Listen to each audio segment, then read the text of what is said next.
We have some more coverage that's from round 12 before we make our top 8 cut, because we're wrapping up round number 12 that's taking place here. FreddyB versus Lawful Dog is what we're going to be getting into. It looks like they're in midst game 2 in this one, and FreddyB is on Hunter with this one. So deep into the tournament, making a run with Beast Hunter, which makes a lot of sense to me because this is a deck that's meant to do pretty darn well against Warrior in general.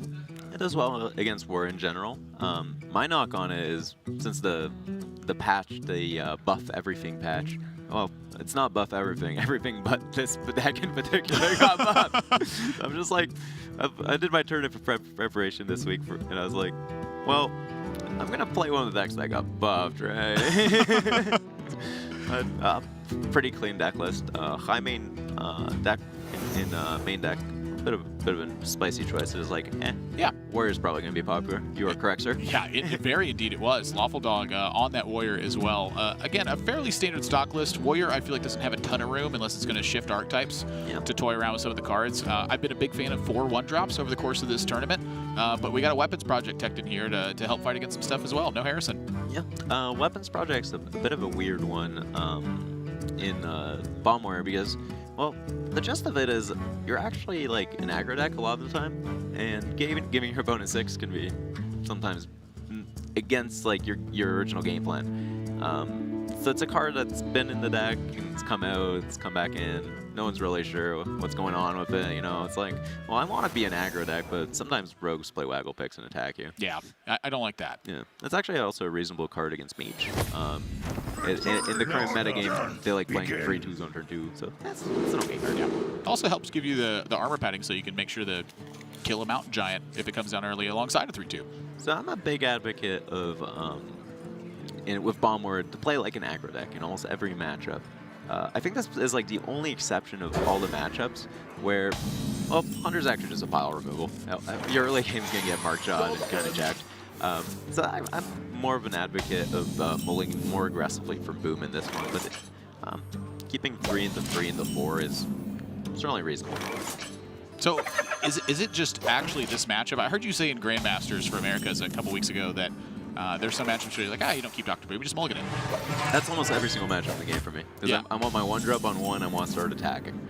And I'm on my 3-drop so that I can start attacking. I just find it crazy that this is the one matchup that's the exception to that. Yeah, because they have a pile removal, so I don't want to deal with it. I just, it's like you can have your removal in your hand. Although this game around, FreddyB coming out with 2-drop, 3-drop.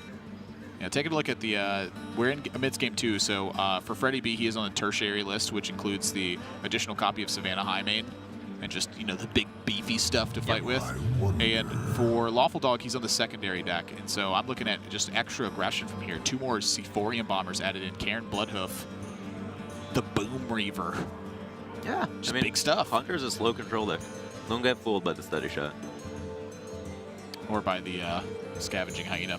So a couple of plays here. I'm thinking one of these things is going to die, and the optimal play is the Red Cavalry and then Militia.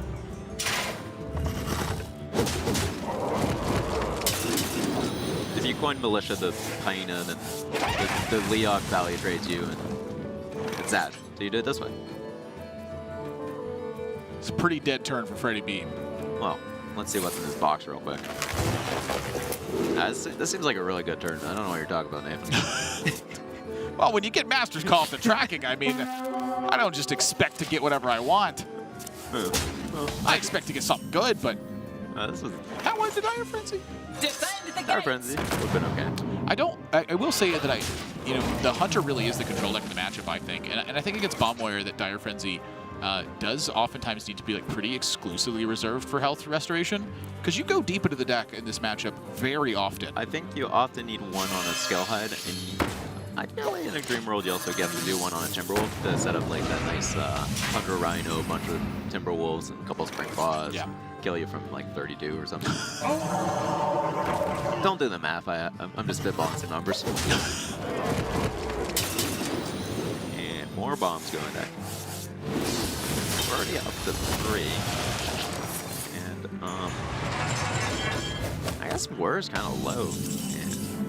20's not too low. I mean, now it looks a little bit lower now, but I mean, Savannah Hyman, this is just like the prime minion to pressure slower decks that play on pace. It's like you're consistently chipping away damage. It takes their game plan a long time. Savannah Highmane makes 2/2/2s, just feels natural. And Lawful Dog's like, alright, kill your Highmane, I'll develop next turn. But bad news bears, Highmane number 2 is coming down every time. Yeah, I feel like this one's going to be problematic.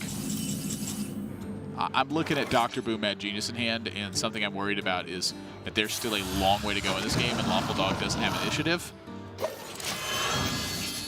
Took a turn off from the Savannah Highmane, though. Killing the Elec is a knock on saying I'm the control deck here, and you don't want more bombs in your deck. You really. There's a bunch of plays here, like Dynamatic kill your stuff, Snip Snap kill your stuff, and there's Dr. Boom. Dire Frenzy found too as well. I imagine for FreddyB that is now like a pretty pure signal of which direction you're headed.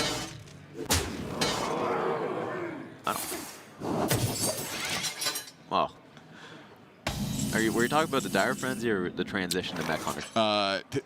Both. We're clearly transitioning to Mech Hunter here. Okay, so if Lawful Dog actually can kill all 3 of these minions, he can fill up FreddyB's hand and burn Zul'jin. That's how you win. Wow. I don't think we can we do that? Let's see. The Dynamatic deals 8. And Dynamatic is Rush. Yeah, and this, which deals 8, right? 3 + 5. Yeah. And then a Snip Snap deals 4, so that's 12. And now, well, there's 7, 8. Yeah, you can basically kill it all. If you want to count that effectively, it would be remaining cards left total to 1. Because from Lawful Dog's perspective, he doesn't know if it's in hand or not. He can discount the ones that he knows are beasts from there, which I think is 2 remaining minions. So it would be a 1 in 20 effectively to burn a Zul'jin there. I think he can get better than 5%. I think the burning Zul'jin thing is just a bunch of nonsense, and like what we're talking about really is like we should kill his stuff so it's dead and it stops attacking us, because we actually are not at a healthy life. The coincidence effect of this is that sometimes you burn Zul'jin. Yeah, sometimes. Wow, alarm about them. My hand full. I just saw a green thing and I was like, oh my. Oh no. Not like this. And I'm like, take this Alarmo bot back, sir. I want my Zul'jin back.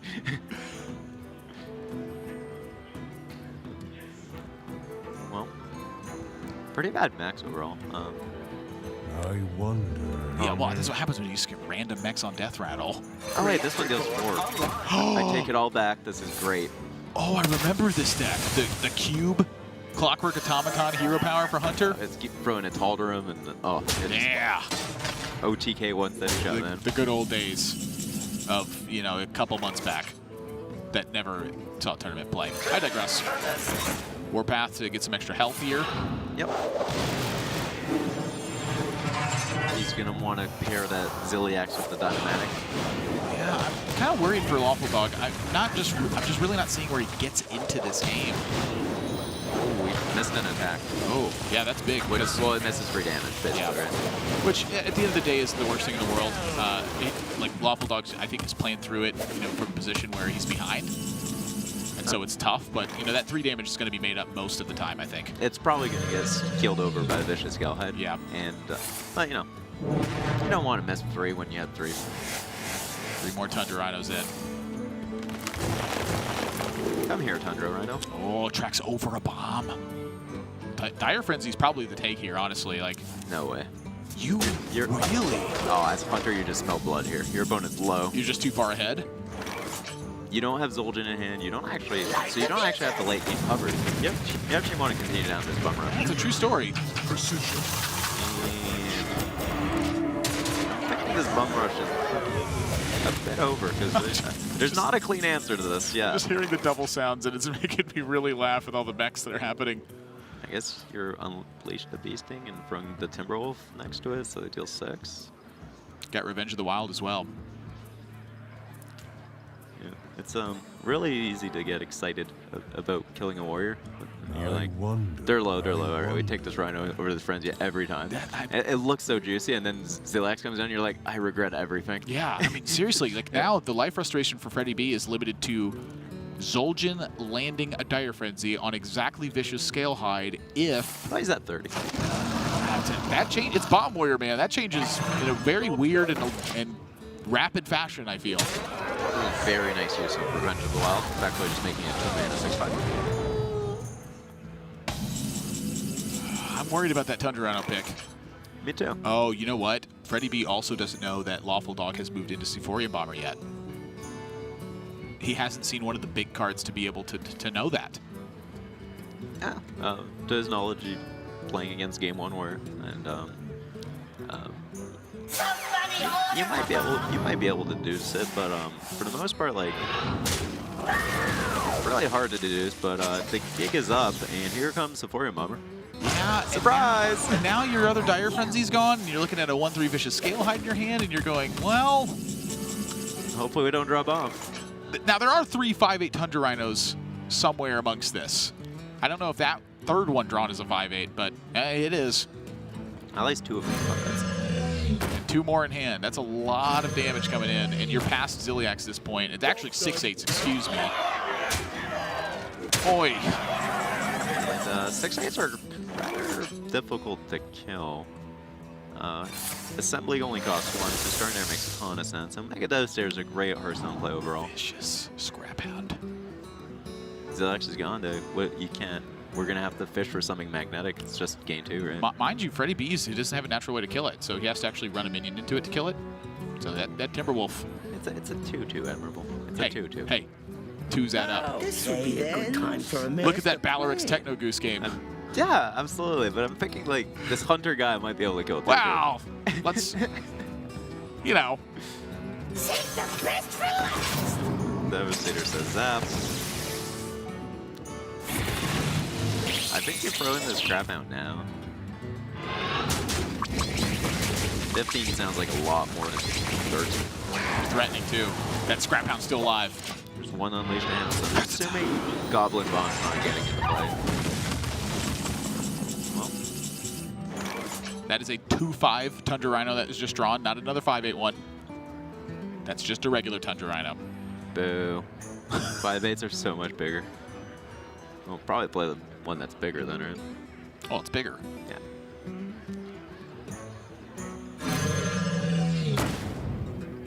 In a world where this Alarma bot gets in the game.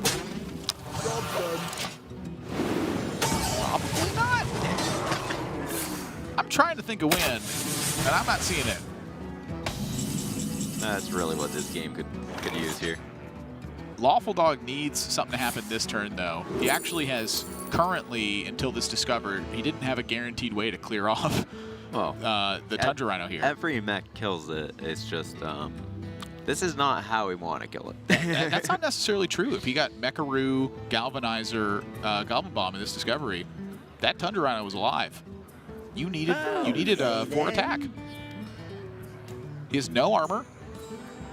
It has 8 health, right? Like, so you need, Yeah. you need 4. Yeah. Well, I guess I'm slightly above expectations out of my discovers. Yeah. I'm looking at this. I'm like, where's my Devastator, dude? Where's it? Well, I mean, it's a pretty high chance to get that one. It's like 18% or something like that. Okay, then. 50-50. You do have the Goblin Bomb Brawl as the backup if you need it. Whoa. Oh, 8 left. Whoa. I like this play. This is drastic action. He feels like he needs to win a brawl to be in this game. You know, I don't respect disagree. that. Ah! Oh, he lost the brawl, Nathan. Gain 7. Bomb. Oh, Unleash for 1 is just lethal. The Mecharoo is just... 5, 6, Oh, no. 7. Oh, that's also lethal. The Mecharoo winning the brawl was actually lethal. And, Tundra Rhino face, Tundra Rhino face, Tundra Rhino face. What happened? It felt so close. Killed the Tundra Rhinos. They're 5/8s. I get it's a 66% chance there. I mean, that's pretty darn good. You're just not really going to get much better than that. You have 3 guys on your side, 1 on his side. Yeah, right? I'm sorry, 75%. Like, that's about as good as you're going to get. Honestly, he probably should be taking that because when he's able to keep the minion around, it means so much more. I kind of disagree with the play, actually, looking back at it. You think it's higher just to kill stuff? I think if he feels like he's in that spot, he actually 50-50 brawls. Because, like, the 1-1 or the 0-2 being on the board doesn't actually help you in any way. But the 4-5 being on the board, big deal. So you want to take a less % chance because you want the 4-4 exactly. Yeah, I think we need that 4-4 in play. So it's less about eliminating the Tundra Rhino, you think, and more about the pressure that you keep. Right. Well, otherwise we could we could accomplish the same thing by taking like the 4/4 and running it in. Oh, yeah, that's a Right, good because point. us having a 1/1 is irrelevant to the game. In fact, the 1/1 helps unleash. It's like actively bad for us to have a 1/1 or a 0/2 in play. Just because of the health total currently. So I think that might have been a slight blunder, but Interesting. well, I mean, it took me like 3 minutes to spot that line, so. Well, and we're talking about it, and we're seeing both hands face up. Like, yeah, it's hard to think of a play like that, but it's an interesting perspective you make. I think I'm still gonna. I think I am still gonna disagree in totality, though. I just want to kill Tundra Rhino. It's the last one. It's a 5/8. Like, no way. You want to kill it, then rush your minions. Ah, kill it. Yeah, that's where I'm at. Kill it so it's dead. Either way, game number 3. And this is a pretty big one here. 8-3 record means that you have a very specific spot here. If I recall correctly, 9 wins is the qualification for future Masters Tour events. Right, this is a big one for both these players. Means not grinding open cups for a little bit. Yeah, online qualifiers, honestly, it's a lot of work to win one of those. They're fairly large fields. There's a lot of strong players because it's an online global competition. FreddyB pushes the 1 here. And not that feeling is like the worst feeling in the world when I play Hunter on ladder against Warrior. I play a 1/1 and they play a 1/2. I'm like, that's so much bigger than my guy. And you drew a card. This is so unfair. Oh, Yeah, but then Master's you Call, draw Master's 3. Call? Then you draw 3 cards, and it stays unfair. Yeah, everything's okay in the world again.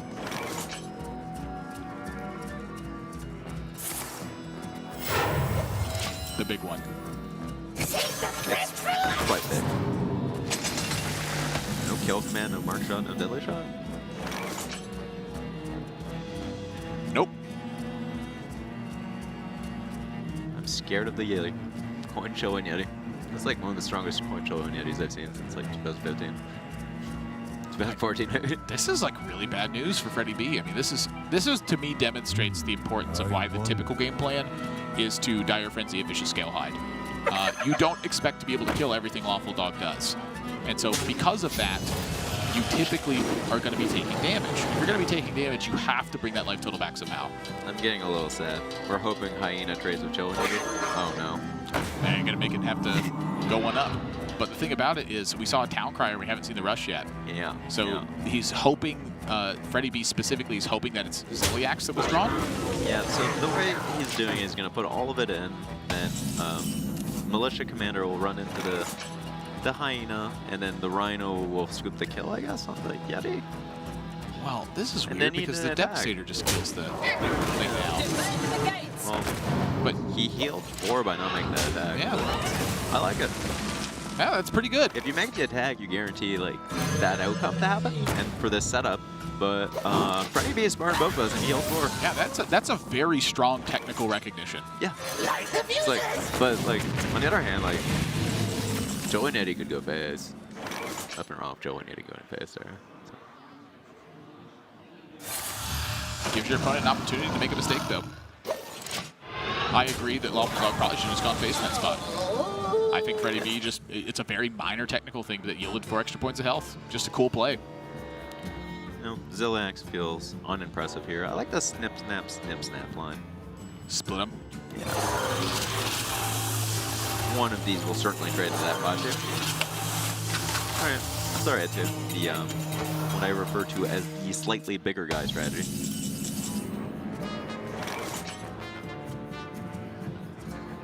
I guess the disadvantage to not combining them would be that Unleash the Beast gets to trade over 1 cleanly. Yeah, and attacking that problem is in general pretty bad anyway. You get 1/1s and you trade the 1/1s in. Amen, brother. Oh. Does threaten a big Ziliax here as well, though. But And it's just big. are we really Dire Frenzying this? It's not a won. great Dire Frenzy. It's not a bad one, man. I think the thought there is for Unleash the Beast. I kind of like that Dire Frenzy, actually, the more I look at it. Why is that? There's a Ziliax problem. That's a rather big problem, but there's also just like drawing 8/8 rushes up top. Pretty good. They are 5 mana as well, so the Master's Call next turn lets you... Yeah, the Master's Call into the 8/8, and then like this, like best case scenario for you as Hunter is that 4/6 scoops the kill on the 5/2, and you're actually just legitimately upset about that. Yeah, and it just lives too. Yeah, I wonder if there's like a post Ziliax play here actually, like where you kill the 5/2 and then Ziliax with the Divine Shield. Yeah, I think you can like just trade the 5/2 and place a 4 armor. Oh, this is a complicated spot. I am so glad I don't get into these spots with Bot Moyer. I think you just place a 4 bomber. Like that 4/6 attack into the 5/2 is just actually so good. Have I got a bomb for you? Yeah. Yeah, that's just the strongest. That's like what the problem with not Dire Friend is. You just open this attack up and you're like, oh no, oh please don't make that attack. No, don't attack me, please. Ah. Scale high Dire Friendly. Yep, that to me, once again, I mean, FreddyB deviated from it last time. He stuck a Tundra Rhino and then recognized that was spelling weakness for Lawful Dog. Just went ahead and used Dire Friends with a Tundra Rhino and started pressuring. I like this animal companion. So the Scale Hide plan's cool and all, but have you Dire Friends yet, Huffer, sir? That's where dreams are made. Wow, FreddyB's playing this in a way that I'm just really not used to. This is interesting to me. Oh, you roll Leox to Unleash Hands of Power Blast. This is so cool. Yeah. FreddyB is relentlessly aggressive. Yeah, that animal command was great. If it was Huffer, it was Dire Frenzy. If it was Leox, it was Unleash Hounds. If it was Misha, you say boo a bit and you move on with your life. Just good animal companion. Wow, Misha's the worst like, one. Setting up spots where you like all the outcomes are just good is just great. Ziliax heals a bit. This Leoc has to die. Yeah, negates one of the Yep, good hangings too. sequencing. Good. Doesn't have to deal with an extra 2 for his efforts. Oh, I'm worried again. FreddyB got it done last time though. I'm just always worried. When I find a successful plan in a matchup that's like a good macro plan, I tend to just straight up stick to that. I hate deviating from it because it's unknown territory, and uncharted territory is scary. Whoa. How are we dealing this 1 point of damage? Oh, with another Dire Frenzy first. Alright, that makes sense too. And effectively deals 6 damage as well because the lifesteal foregone. I wonder what his plan. Maybe was there that many active rolls in the deck that like, dang, it was at the Ziliax was at 5, right? Yeah, it was at 5. So I'm thinking Timberwolf, Kill command, obviously. Kill Command. You know, potential and for deadly shot. Master's Call into Timberwolf. I think there's a lot of strong things there for FreddyB, and at the end of the day, it's just he's trying to maximize the situation because he's already moved in. And so once he's already moved in, he has to follow through on that, or it's that's where your plan falls to shambles. If you try to get aggressive and then don't continue to follow, like your deck is so much weaker because of the Dire Frenzy being gone. That was a dangerous play though. That could have backfired real quick. That's what I'm talking about. FreddyB, his relentless aggressive play. It scares me. But the thing about it is I see where his direction is and I see how it's working. And honestly, FreddyB, he's just good. This is just solid play. And that is lethal. That is something I just did not recognize as being an opening, and he just seized his opportunity as soon as it came up. Yeah, I was looking at, I looked at the situation, I was like, unleash the beast, kill your guy? Not brave enough, I guess. That is just good aggressive play. It's been a long time since I've seen someone just kind of being relentless with it. Yeah. I'm kind of hyped after that. Like, that play looks fishy, but like, that was a great risk to take. Because the Unleash the Beast play, you don't end up ahead. You end up like not being dead to the Unleash, but he was like, I'm going to win this game when this works. And there was a lot of hits in his deck that made it work. Yeah, just even at that point. Yeah. All right, well, I just got word that our top 8 is set as well. And so I am stoked to see this. And it's Possessi who stands at the top at 11-1 from Asia Pacific and has had some fairly middling results in terms of playoffs. A couple of impressive performances in other tournament series that I've seen, and just solid performances overall. But here, in one of the strongest tournament fields we've had in a long time, you had to qualify for this event, and after 12 rounds of Swiss, 1 match is what snuck through him. He could have had a 12-0 record with just 1 more match. That is a big statement to be making here.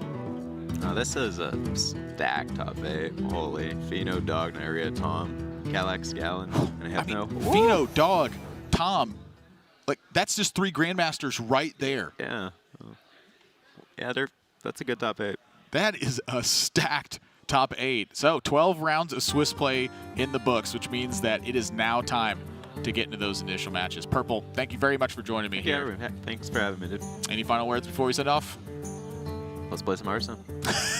Let's play some Hearthstone indeed. Quick break, and when we come back, our first initial match is getting underway. Don't go anywhere. This weekend, we crown a champion.